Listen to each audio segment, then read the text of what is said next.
The British presence in India began as a private corporate project, decades before the government in London took direct control of the subcontinent. Following the Battle of Plassey in 1757, the East India Company began a gradual process of territorial acquisition, transforming from a trading firm into a governing power. This created an unusual governance structure. A small corporate board in London, focused on shareholder interests, sat atop a hierarchy ruling millions of Indian citizens. Prioritizing profit margins over civic infrastructure, the resulting system became inherently unstable. By the mid-19th century, this model of privatized sovereignty had reached a breaking point, as the tension between corporate extraction and local resistance became impossible to manage. That breaking point arrived in 1857, with the First War of Independence, a massive uprising that challenged the very existence of company rule. The rebellion spread with incredible speed across northern and central India, drawing in soldiers, displaced local leaders, and ordinary civilians who sought to end the company's authority.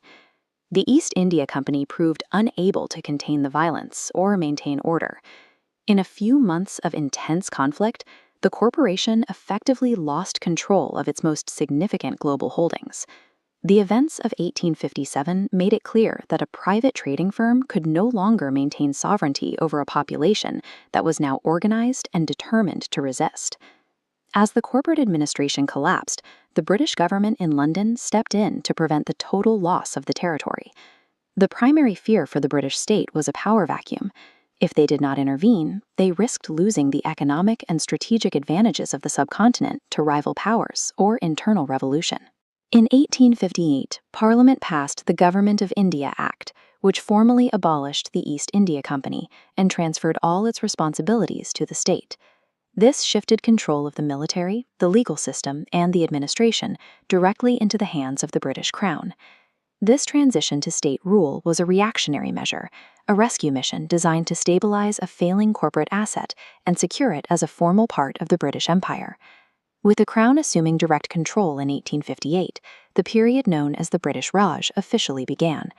The Raj replaced corporate mismanagement with a centralized, highly militarized government structure designed to discourage and suppress further dissent. This shift moved the nature of British occupation away from trade-based exploitation and toward formal imperial domination, setting the stage for the next century of conflict. The establishment of the Raj introduced a new set of logistical realities for those seeking Indian sovereignty. Where the resistance once fought a fragmented trade monopoly, they now faced a singular, centralized imperial authority. This new, centralized target encouraged the resistance to organize on a national level. This photograph shows the delegates of the Indian National Congress at their first meeting in 1885. The formation of the Congress marked a transition from localized uprisings to a unified political front, utilizing modern organizational tactics to challenge the Crown's right to rule. By centralizing their power through the Raj, the British government inadvertently provided a singular focus that helped the diverse regions of the subcontinent build a unified political identity. By the 20th century, this political movement expanded from elite circles into the public sphere, engaging millions of citizens in the struggle for independence. Mahatma Gandhi transformed the movement through Satyagraha, using nonviolent civil disobedience to challenge the Raj's administrative control and mobilize the population. Simultaneously, leaders like Netaji Subhas Chandra Bose and Bhagat Singh pursued more direct, militant strategies to pressure the British military and political establishment. Figures like Jawaharlal Nehru worked to build the diplomatic and administrative frameworks that would be required for a future independent state.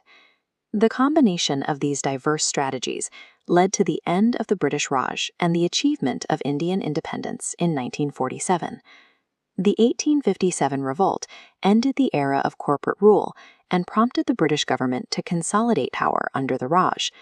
This centralization created a singular target for the freedom movement, which eventually developed the unified political structures necessary to govern an independent nation.